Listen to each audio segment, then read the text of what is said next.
Our programs offer many languages. Please visit suprememastertv.com/schedule. Today, mankind has a fresh opportunity to reject selfish, materialistic living and to begin to tread the lighted way.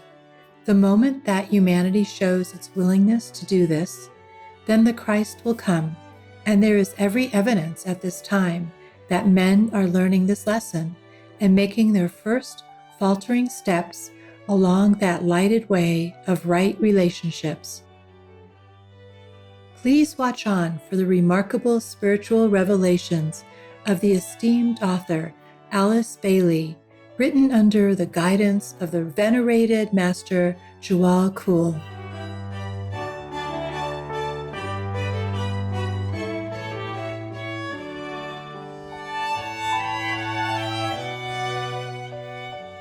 Kum chikla ferva, benevolent viewers. Kum chikla ferva means how are you in Guernsey, or Guernsey Norman French, one of the regional languages of Guernsey.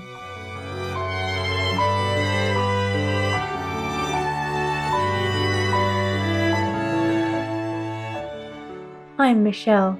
The spirited Guernsey people wish you ever brighter tomorrows in the celestial love and light of the heavens.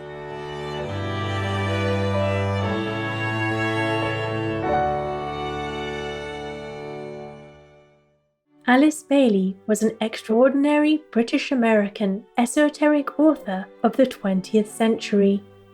She was one of the first to use the term New Age, referring to a better future for the world that fulfills the divine plan of love and light. Born in 1880, Alice Bailey in her youth was a devoted Christian who later developed an extensive knowledge and practice of theosophy. In 1919, at the age of 39, she began a spiritual journey of inner telepathic communications with a great ascended master, p2o2, also called the Tibetan or Master DK. Over the next 3 decades, until the end of her life, the master thus transmitted ancient teachings of the ageless wisdom to his chosen disciple, which he diligently recorded as 19 books. In addition, Alice Bailey wrote other profound books on her own. In 1922, Alice Bailey and her husband, Foster Bailey, founded the Lucis Trust and the Arcane School to offer the teachings and meditation guidance to the public. The non-profit Lucis Trust is still active today and continues to publish Alice Bailey's works, including as free ebooks for people to study in this special period of our planet. Today we continue with a selection from Alice Bailey's fascinating book, The Reappearance of the Christ, in which more signs are presented that indicate the life-changing coming of the Christ, surrounded by great saints. Chapter 2: Christ's Unique Occasion, The World Today. In the Middle Ages of history and earlier, it was the churches and the schools of philosophy which provided the major avenues of his subjective activity, but it will not be so when he is objectively and actually here. This is a point which the churches and organized religions would do well to remember. There is now a shift of his emphasis and attention into 2 new fields of endeavor. First, into the field of worldwide education, and secondly, into the sphere of implementing intelligently those activities which come under the Department of Government in its 3 aspects of statesmanship, of politics, and of legislation.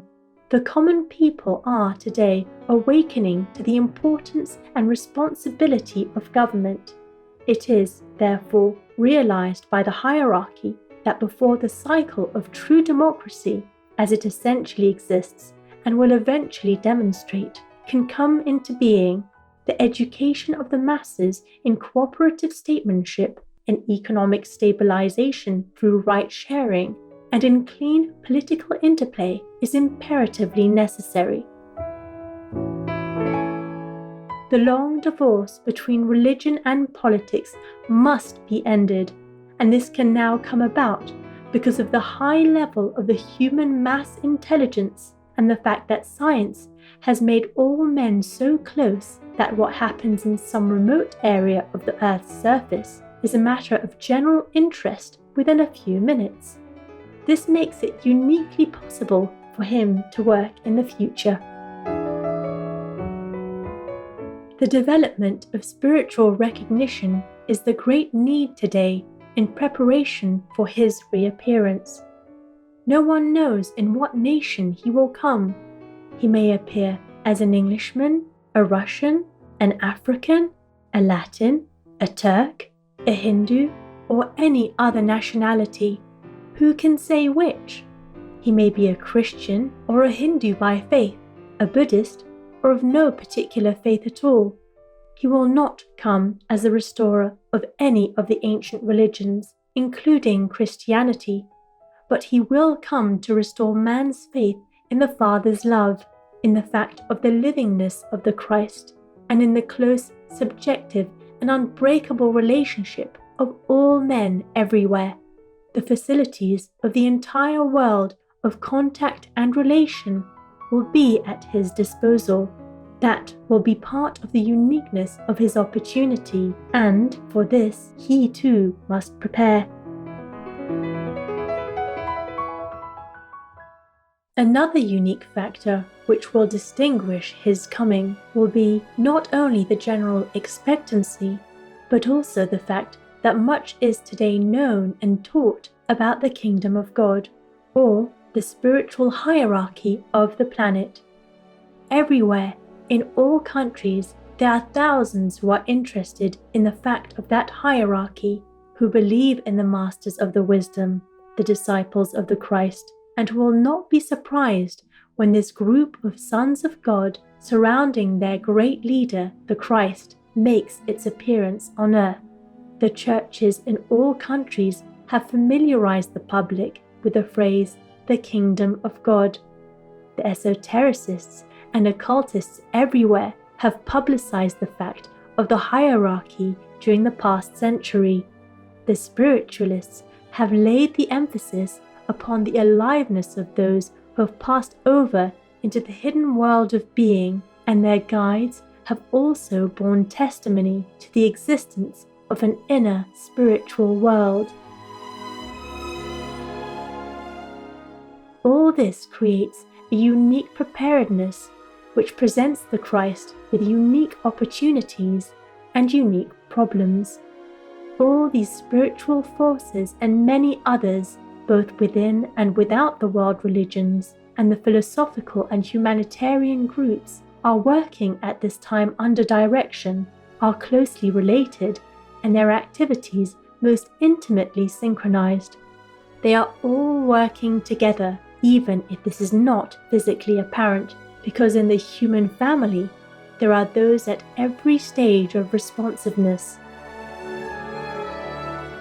The forces of regeneration, of reconstruction, of restoration, and of resurrection are making their presence felt in all the many groups which are seeking to aid and lift humanity to rebuild the world, to restore stability and a sense of security, and thus, consciously or unconsciously, prepare the way for the coming of the Christ. There is also a unique revival of the ancient teaching of the Buddha, and it is penetrating into the Western countries and finding devoted adherents in every land. The Buddha is the symbol of enlightenment, and there is everywhere today a unique emphasis upon light. Countless millions down the ages have recognized the Buddha as the light bearer from on high. His Four Noble Truths exposed the causes of human trouble and pointed to the cure. He taught, cease to identify yourselves with material things or with your desires. Gain a proper sense of value. Cease regarding possessions and earthly existence as of major importance. Follow the noble eightfold path, which is the path of right relations to God, and right relations to your fellow men, and thus be happy. The steps on this path are 1. Right values. 2. Right speech. 3. Right modes of living. 4. Right thinking. 5. Right aspiration. 6. Right conduct. 7. Right effort. 8. Right rapture or happiness. This message is uniquely needed today in a world in which most of these right steps to happiness have been consistently ignored.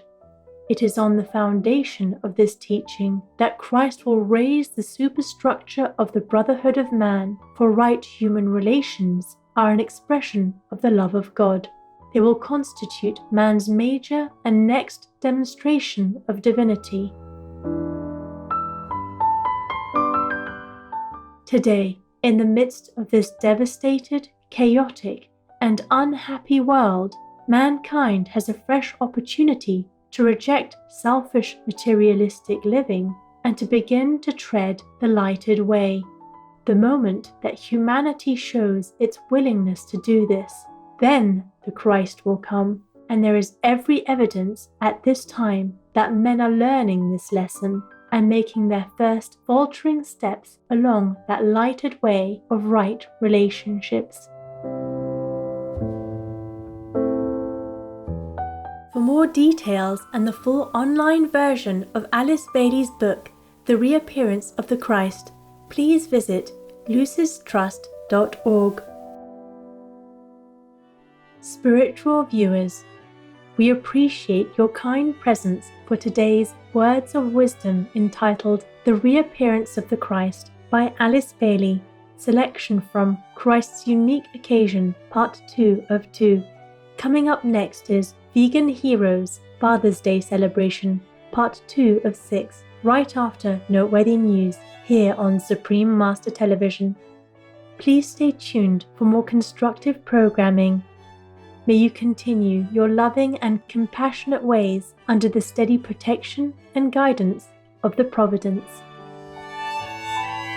Our programs offer many languages. Please visit suprememastertv.com/schedule and suprememastertv.com/WOW. Nos programmes offrent plusieurs langues. Veuillez visiter suprememastertv.com/schedule et suprememastertv.com/WOW. Nuestros programas ofrecen varios idiomas. Visiten suprememastertv.com/schedule y suprememastertv.com/WOW. Műsoraink sok nyelvet tartalmaznak. Kérjük, tekintse meg itt suprememastertv.com/schedule és suprememastertv.com/WOW.